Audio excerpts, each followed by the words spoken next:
Alhamdulillah, syukur. Pada malam ini kita akan menyambung pengajian kitab Ihya Ulumuddin, yang maksudnya menghidupkan ilmu-ilmu agama, karya Hujjatul Islam Imam Al-Ghazali, bagi kali yang ke-69.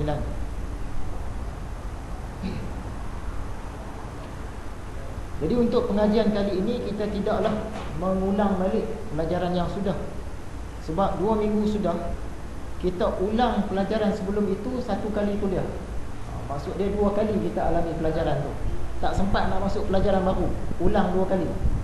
Jadi kali ni tak ulang dah. Kita mungkin akan sentuh sikit-sikit sahaja.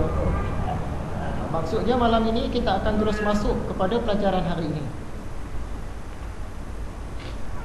Istilah yakin yang kedua ialah istilah yakin menurut pandangan ulama-ulama fiqh, ahli tasawuf dan kebanyakan ulama lainnya. Sebelum ini kita belajar istilah yakin yang digunakan oleh ahli-ahli ilmu kalam. Malam ini kita nak tengok istilah yakin menurut ulama-ulama fiqh. Sebab apa? Kadang-kadang ada istilah-istilah yang digunakan oleh puak-puak yang berlainan. Istilahnya sama, tapi maksudnya berlainan. Bagi ulama ahli kalam, dia guna juga istilah yakin, tapi dia tuju kepada benda lain. Bagi ulama-ulama fiqh, ulama tasawuf dan kebanyakan ulama, mereka menggunakan juga kalimah yakin, tapi dia tuju kepada benda yang lain.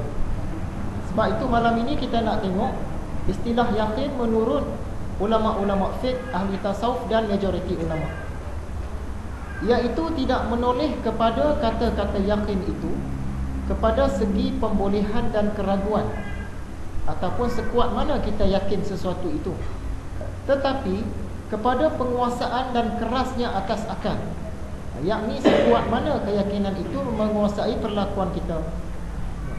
Ayat-ayat ini kalau kita baca sendiri-sendiri mungkin kita susah nak faham apalah yang dimaksudkan oleh Imam Al-Ghazali. Jadi kita bagikan penjelasan di bawah. Kalimah al-yakin digunakan oleh 2 golongan. Yang ni bukan kata-kata Imam Ghazali, yang ni huraian saya lah. Yang mana huruf condong tu huraian saya. Yang mana huruf menegak besar-besar tu kata Imam Ghazali. Kalimah al-yakin digunakan oleh 2 golongan, iaitu golongan ahli kalam dan golongan para ulama.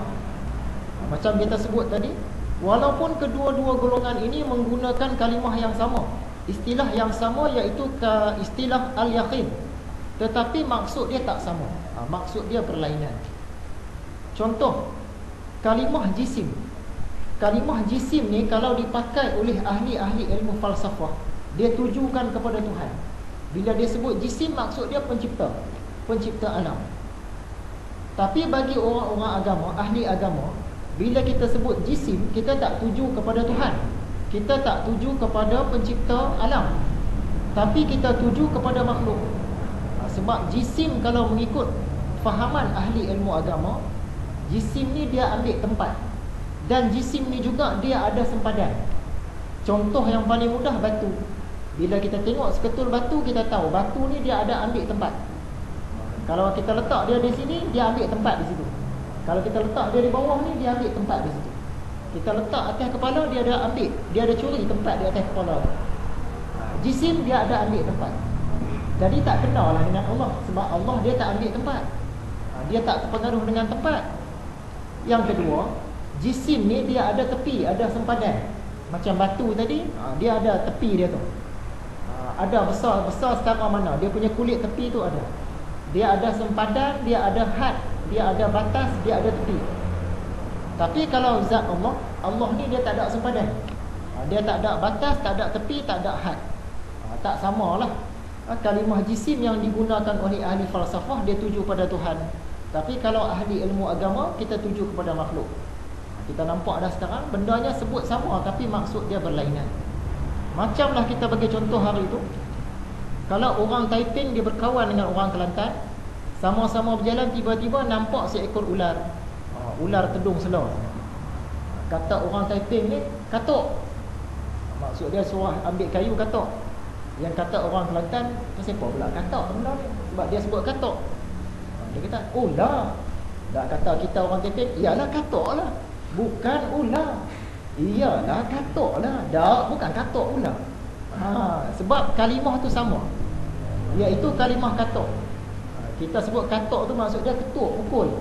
Bagi orang Kelantan pula kalau katok tu katak lah. Maksud dia berbeza.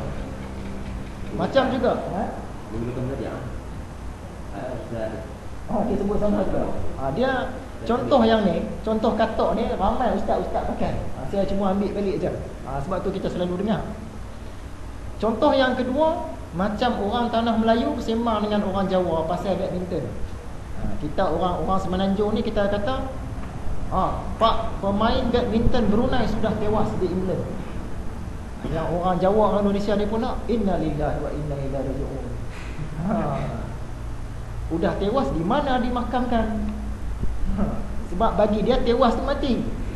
Kalau kena bunuh ke aksiden ke tewas, kena bom ke tewas. Bagi kita tewas tu kalah. Kita berbalah dengan dia. Kenapa pula nak ke bumi nak makam pula? Dia tewas di England. Iyalah, tewasnya di England, makamnya di mana? Dia gaduh itu. Jadi sama dengan kalimah yakin. Bagi ahli ilmu kalam, yakin itu ada maksud yang lain. Bagi ulama-ulama tasawuf, ulama fiqh dan majoriti ulama ada maksud yang lain. Yakin menurut ahli ilmu kalam ialah sekuat mana kita percaya sesuatu perkara tu. Dia ada aras-aras dia. Ada orang dia percaya sikit, ada orang dia percaya banyak, ada orang percaya muktamad. Tak boleh ubah dah fikiran. Kita ambil contoh. Ini yakin menurut ahli ilmu kalam. Banjir. Kita nampak hujan di hulu bukit sana. Jadi orang pertama dia fikir, banjir ke tak banjir? Kalau orang tanya ke dia, macam mana bang? Banjir ke tak banjir ni? Nampak hujan lebat di bukit tu. Tak tahu nak kata. Banjir pun boleh jadi, tapi tak banjir pun boleh jadi juga. Tak tahu nak kata. Tu peringkat bawah. Maksud dia yakin pada akan berlaku banjir tu peringkat bawah yakin dia. Peringkat ni kita sebut peringkat syak. Kita belajar dah hari tu. Bila naik sikit, orang lain pula dia tengok benda yang sama juga. Dia tengok di hulu bukit sana hujan lebat. Kita pun tanya kat dia, macam mana bang? Rasa-rasa banjir tak ni? Jawab dia, tengokkan gayanya tak banjir. Tapi tak tahulah pula kok nak jadi banjir kan. Tapi kalau tengok gaya tu tak banjir. Yang ni peringkat zon. Yang bawah tadi peringkat syak. Dia tak tahu mana satu. Yang naik sikit yakin dia bertambah. Orang kedua ni dia peringkat zon. Peringkat zon ni dia dah pilih salah satu. Dia pilih tak banjir, tapi tak tahulah pula. Dia ada tak tahulah pula di belakang. Zon. Dia lebih kuat lagi daripada yang bawah tadi. Masuk aras yang ketiga, orang ketiga pula. Dia ni yakin. Macam mana pak cik? Rasa-rasa banjir tak ni? Memang banjir. Lagi 6 jam ni memang naik lah banjir ni. Tapi dia yakin banjir berdasarkan orang cerita. Dari mana pak cik tahu banjir? Tadi ketua kampung main cakap, dia kata lagi 6 jam memang banjir. Tak banjir kot? Tak. Ketua kampung kalau dia cakap memang betul lah. Dia yakin tapi bukan berdasarkan kajian, berdasarkan apa yang orang cakap. Dan yakin peringkat tinggi sekali, orang ni jenis kaji. Macam mana encik? Rasa-rasa banjir ni? Rasa-rasa memang banjir. Sebab tadi telefon kawan dekat sebelah sana Gunung Bubu tu, Ulu Kenas tu kata air naik memang tinggi dah. Banjir pun di sebelah sana dah 3-4 jam. Saya pun tengok di sungai tadi, setiap 1 jam dia naik setengah kaki, setiap 1 jam naik setengah kaki. Rasa-rasa memang banjir. Bukan rasa-rasa, memang akan banjir malam ni. Dia confirm berdasarkan kajian. Jadi aras bawah tadi dia tak tahu banjir ke tak banjir. Keyakinan dia tu. Aras nombor 2 dia rasa-rasa tak banjir, tapi dia tak confirm.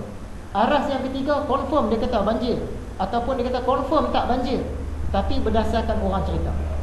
Aras yang keempat yang paling tinggi yakin dia kata banjir, ataupun dia kata tak banjir, salah satu lah, tapi berdasarkan kajian. Ini yakin menurut ahli ilmu kalam.